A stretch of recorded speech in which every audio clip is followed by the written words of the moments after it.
Welcome to episode 4. Christmas is almost here, which means Kwanzaa is almost here, which means there are a lot of fake people still roaming the streets. I actually took my own Christmas photo. You know what our old parents do every year. They create photos and cards and they send it to all the people they don't really like. I did that for the first time ever this Christmas. Here's our little quote-unquote family portrait. Oh, I can't really see it. I'll have to zoom in later.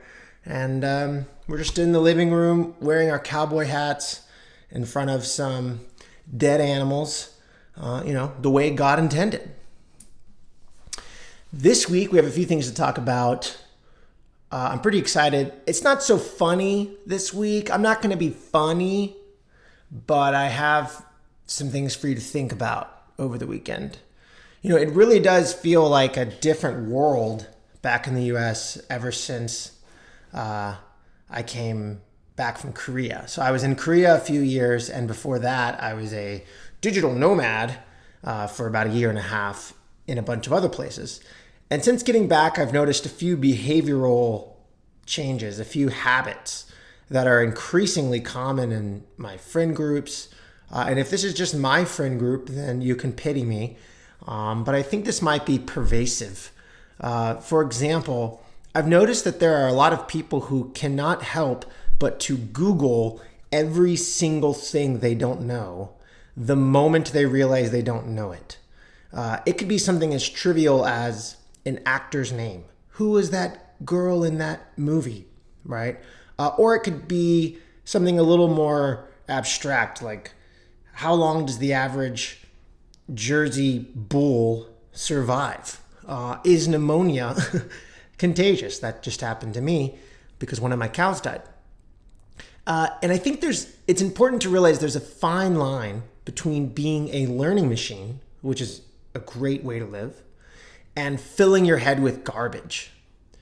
The same way that a business person can fill their entire day with meetings and feel productive, in our personal lives, we can feel smart by Googling random crap. So, lately I've bought a few new toys to illustrate all of this. I bought a tractor, I got a trailer, some big machinery with lots of moving pieces and maybe a little bit dangerous, and you don't want to break it because it's expensive. And I knew that I would need to read the manual. We talked about this in an earlier episode. But before I jumped to YouTube to figure out exactly how to do things, I gave it a try myself. This is called using your brain. So my concern is that we're outsourcing critical thinking to our phones, and it's becoming a habit. Now, if you acknowledge this, great. But if you think that outsourcing the use of your brain makes you smarter, please think again. Next topic, there's a guy named Naval Ravikant. He created, I think, ePinions. He runs a company called AngelList. They bought a company called Product Hunt. AngelList is where you can get jobs in tech or you can invest in startups, kind of like LinkedIn for tech people, to be honest. I haven't used it much over the years, but I do respect the founder, Naval, and he has some really interesting ideas. He's been on Rogan. He has a book written with his ideas, but he didn't write it, called Navalmanac. And apparently Naval at some point has said that inspiration is perishable, therefore we should act on it immediately. I can attest to this strategy because over the years, many of my blog posts, I've written hundreds, were just me sitting on the couch at 8:30 p.m. and I get this aha moment, some glimmer of an insight, I think is an insight. And instead of jotting down the idea to work on it later, I just run over to the computer and I write the blog post. A lot of my blog posts have been written in 30 to 40 minutes. I would say that's my average time spent writing, which is also why I don't understand any of this AI writing stuff, why people are using it for writer's block. Like, what is writer's block? You have an idea and you barf it out. But this concept, acting on inspiration, because it's perishable, acting on it right away, goes beyond just writing ideas. It's also building things. It's also deciding you're going to go cold turkey on smoking. It's also deciding that you're not going to be fat anymore. You see a photo of yourself and you don't like it and you say, I'm over it. Acting on inspiration is great. I've built entire applications. I've changed my whole life with big decisions based on what would otherwise just be short-term inspiration.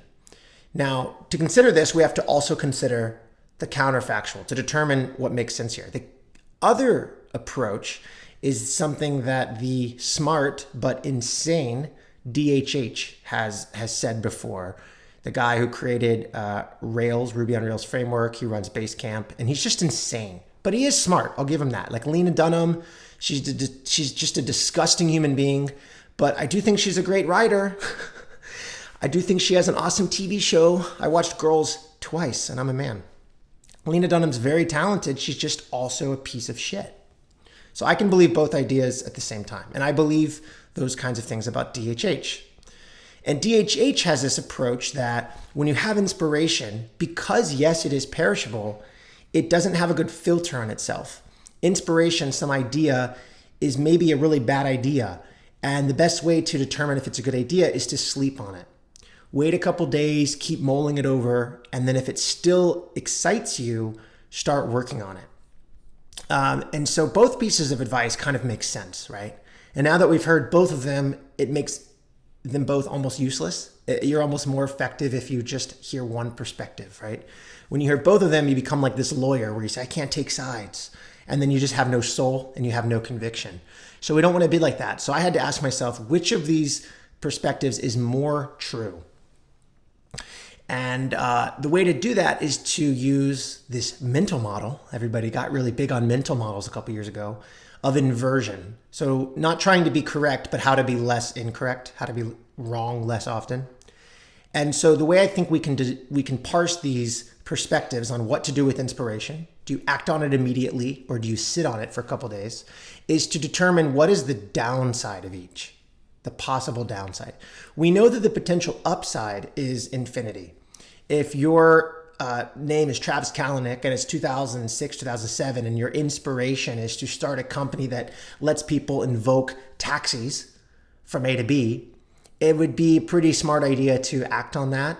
Maybe even waiting 2 days could also be a smart idea. So the upside is infinite. The downside is what? Well, let's work through it. The downside of working on an idea immediately that you had while you're eating a shish kebab is that you waste time, but not a lot of time. Not a lot of time, probably a few hours, maybe a few days, maybe even a few weeks, but that you waste time. And in the process of wasting time, though, there's a silver lining, because if you're wasting time doing something difficult, lifting weight, writing code, you are still learning and you are still sharpening your tools. You are getting deliberate practice. Whereas now let's look at the downside of sitting on all of your ideas, putting all of your ideas in the oven and letting them bake before you try them. The downside of that is you never make something great because you're going to rationalize yourself out of doing these ideas. And the thing is that we can maybe all agree here, aren't all of the best ideas also the craziest ones? Was Amazon not a crazy idea? It's probably a better example. The everything store, are you serious? It sounds retarded. Even today, and we know it works. It's not a concept. It's like change the world, and it still is like retarded. And so we have to be careful because the craziest ideas are the best, or the best ideas are the craziest, not always mutually exclusive. But that means that the crazy ideas, aren't they the ones that we can most easily talk ourselves out of? So I think overall, working on the things that inspire you immediately is safer. It's better to waste time trying than to waste time rationalizing why something isn't a good idea, why it won't work. Also, when you try things, you actually get to the truth faster. So if I have an app idea on day one and I think it will do great and I start working on it, By the second or third day of working on it, I'm going to start seeing the gaps literally. I'm going to go, well, this part actually might make sense. Well, this integration might not be possible. Well, this company might block me from doing that. So I'm going to realize organically what's wrong with my idea. I don't have to intellectualize and poke holes through it as an armchair critic. So I just have to think that we need to act on inspiration immediately, but I wanted to present both sides. And I think that if we work on our ideas immediately, at least we improve our skills, in summary. But if we continue not working on ideas because we think we're being smart by letting them bake, all that we increase is our cynicism. And maybe this is why DHH is so insane. Next up, you hear a lot these days the word radicalization. I think to lay some groundwork, to find some common ground, I think we might all have a similar perspective on what a radicalized person looks like. I wrote down a few notes actually. So they're maybe violent, or at least they can justify violence, someone else being violent. They go, well, that kind of makes sense. 2, their beliefs are only shared by a minority group of people, right? If everyone agrees with something, you can't be radical, right? Like, this is why Trump winning in 2016 wasn't like radical. He was like, the majority of people wanted him. So whether you like him or not, it's fine. But to say that they're like insane, it's like, well, they're the majority. I think number 3, those beliefs that a radicalized person has, we would usually agree with the act of brainwashing from some kind of institution, some powerful, influential institution. 4, radicalized people are not happy. I don't think any of us would disagree with this. They are angry or depressed or something else. If radicalized people were the happiest people on the planet, we would all try to be like them, because the one thing we all have in common is we're seeking purpose, peace, happiness. And lastly, radicalized people, we would maybe most agree, they threaten everyone else's way of life. And so because of that, we see them as this big problem, right? Someone being depressed over in a corner, someone thinking the earth is flat over in the corner, we don't really care, right?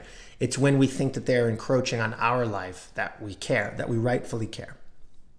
Now, people in the news, that's my laying the groundwork. People in the news will claim that conservatives are radicalizing people. Other people in the news will claim that liberals are radicalizing people. So again, we ask ourselves, who is correct? Which is more true, or which is less likely to be not true, untrue? So the way we do that is we take this radicalization idea, we lean into it for each group's claims, and we take it to its logical conclusion. So let's do that. If a group, and we're going to only do that with mainstream ideas, okay? Obviously, there's a lot of crazy, right? There's the right has a crazy idea that was implemented in the 1930s and 40s, okay? In the left, maybe those mainstream crazy ideas are happening now. So that's what I want to talk about. Let's take these mainstream ideas to the logical conclusion. If the left's mainstream ideas that we're told every day on the news, on TikTok, etc., were to be implemented successfully, we would eat bugs because meat is evil. We would get fat because fitness is white supremacy. Look it up. We would dye our hair purple because empowerment, right? The patriarchy. We don't need long hair. We need short hair. It needs to be purple. We need to be disgusting. We would not have any cars, so the Green New Deal. Thank you, AOC. And climate lockdowns. They're beginning those in a year or two in the UK because, hey, people matter less than the ozone. These are all things that would happen. These are the logical conclusions in my mind if the mainstream left gets their way. Not to mention, let's forget about all of that big doom and gloom stuff. Not to mention just day-to-day lifestyle stuff. So hookup culture, promiscuity, higher divorce rate, higher depression rate, higher suicide rate, more debt, fewer families, more single moms, all of those super practical things, even if you don't want to think about the global scale of these ideas, all of those go up as well, and not in the direction that you would like. Now, meanwhile, and obviously I'm partial as a conservative, but what happens in my mind if the right's mainstream ideas are taken to their logical conclusion? If everyone starts to absorb that rhetoric.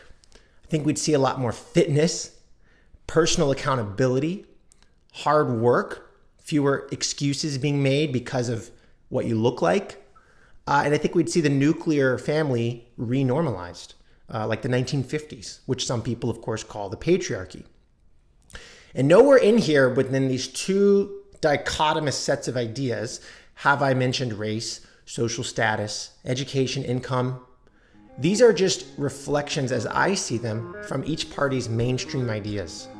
So I'm curious, what do you think? Which side today is more radical? See you next time.